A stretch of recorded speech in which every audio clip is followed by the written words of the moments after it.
The core beliefs of the Jehovah's Witnesses, when I think about those, I usually think about how they contrast with most other Christian religions. Most people know them for not celebrating holidays, so they don't celebrate Christmas, they don't celebrate birthdays. Jehovah's Witnesses are funny. They have a strange dichotomy regarding knowledge and learning. You know, they want their members to be well-spoken, good readers, to know about the world. They encourage us to go to compulsory education, kindergarten through 12th grade, be a good student, attend, get good grades, try your best, but they don't want you to go to college.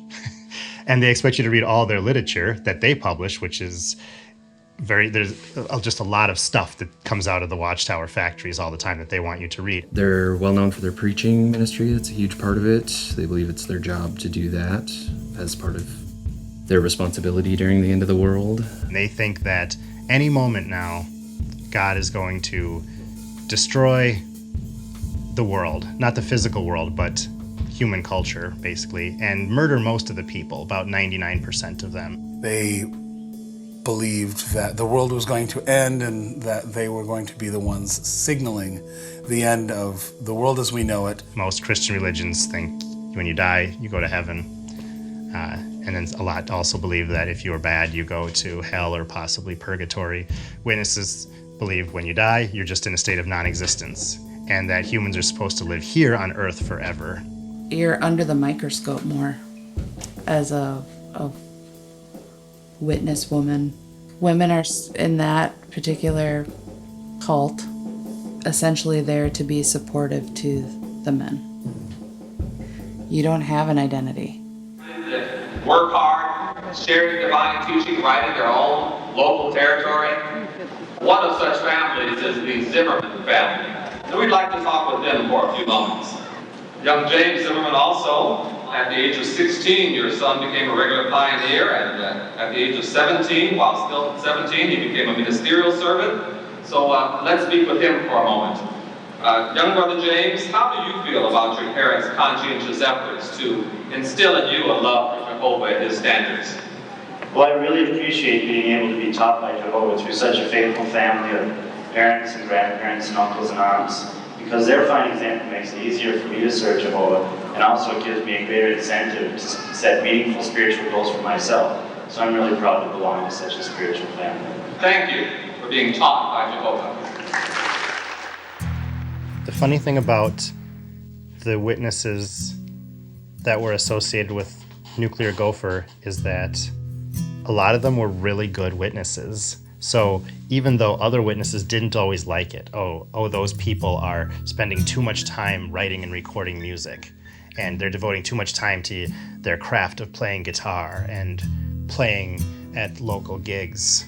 So witnesses wouldn't like that because you're supposed to give all of your strength and time to the religion, right? But at the same time, it was hard to get too mad at them because they were also good at the religion itself. Your standard witness, which would be referred to as a publisher, is expected to do 11 hours of ministry a month, and the hours are counted very specifically. It's only when you're actually out. And if you take a break, you don't count your break. You don't count lunch. It's just the hours you're actually preaching, and you're expected to get 11 on top of whatever sort of employment you're doing. And the time at the congregation meetings doesn't count towards it either. For example, Rhett Sutter was a top-notch drummer who recorded awesome music, but he was also a regular pioneer, who went full-time door-to-door, and he was a very humble, loving witness who everyone got along with, and everyone considered him to be a friend, So his eccentric weirdness of being a musician was almost endearing because he was also a good witness. So they somehow were able to finagle that. You should be focused on the preaching work. Trying to make a great piece of art, it's like if you start spending too much time on it, someone will say something like, well, think how much time you could be devoting to the ministry. Or like someone who's an amazing painter. I knew lots of amazing painters. Invariably, someone would go, well, you could go to headquarters and you could paint for the magazines.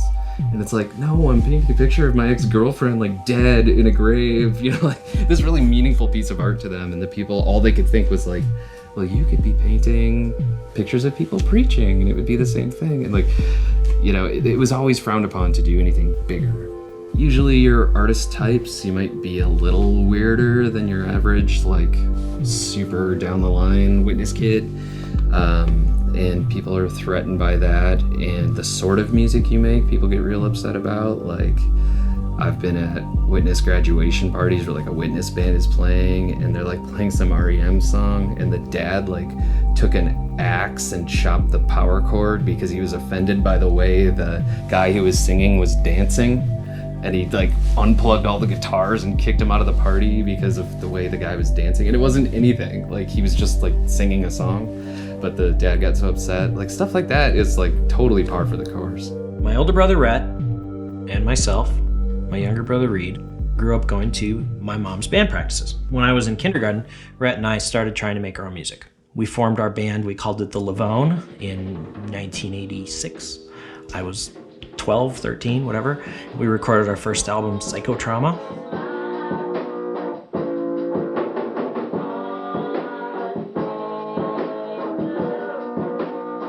We had, 3 channels. We had no cable TV. We had the Jehovah's Witness meetings. We had school. So we came home, and what did we do? We made music. That was just like the thing.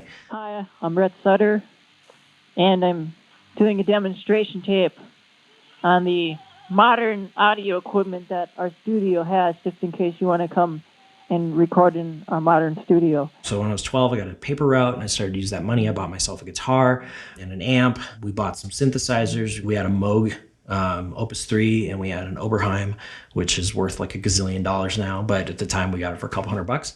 And we started recording albums on overdub multi-tracking. We've got the finest audio equipment that is available at this known time, or at least that the Beatles worked with. So if you'd like to record, my name is Rhett, and come on down and we'll give you a tour through this studio. I always knew that I wanted to play music, but I also, believed that this was the truth. And I didn't know if I was going to be able to do those two things.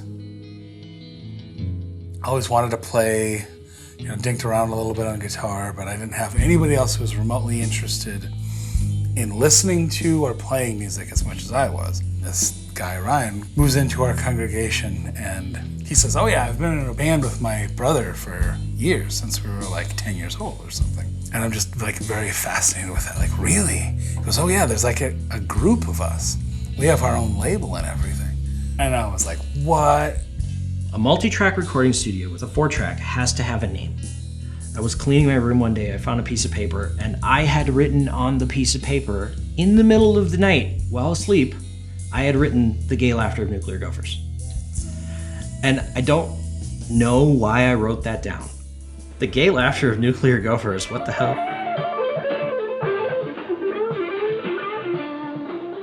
I owned a video camera, and I brought the video camera places. I shot footage of them recording music a couple times. They encouraged other people to do other artistic things, whether it was making videos or paintings or whatever, just as kind of a artistic outlet. They would love that. They would love it. Just shut up and do it. First, what you want to do is get a couple of slices of bread. Whoa.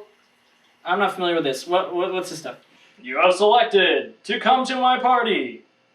And what's this? Party. Rated PG for alcohol use and adult themes. She'll Call you back. Do you love me? Do you love me? Do you love me? Huh.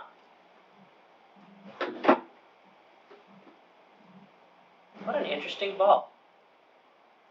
I wonder if you could throw that through a hoop. Sometimes we made actual music videos of their music. I remember we did She Cooked Me Up and Ate Me for Dinner was one of their songs, and we made the music video to go with it. And it was like, this is the official music video, even though it's never going to be on MTV, and even though we're super low budget, this is the official music video.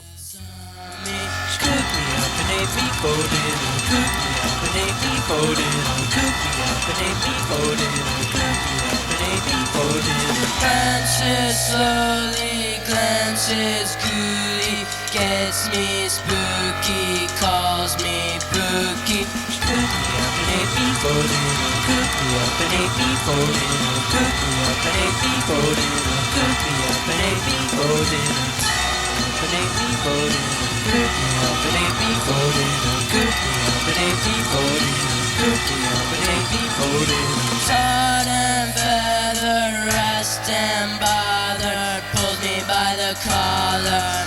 me wanna holler. But I can't stop loving her. She makes my life complete. They were doing painting and they were making their own album art, and they had like 12 albums done, and they loved it. And on top of that, they were all really, really serious about being witnesses too. It wasn't like some thing where you'd go hang out and it's like, yeah, we're witnesses or whatever, but like, here's a joint. Nothing like that. Naturally, like everybody kind of flocked, and eventually we had this like incredible scene of just tons of people playing music and in bands, and we'd put on like a little like festival thing every year. They would take over a coffee shop on a Sunday afternoon, and we'd just flood it with witnesses, and they'd play these, little half-hour sets. It became this local deal. Like, you just knew, everybody knew the band Chloe, everybody knew the band SP3, and it just kind of gained all this momentum locally.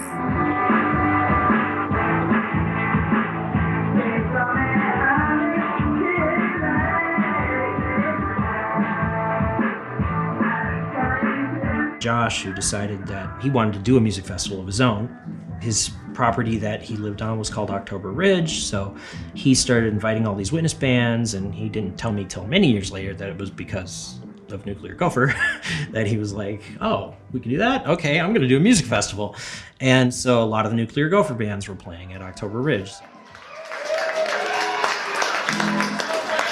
This is Daytrip's 4th time playing October Ridge. The only veterans here. Without further ado, Daytrip.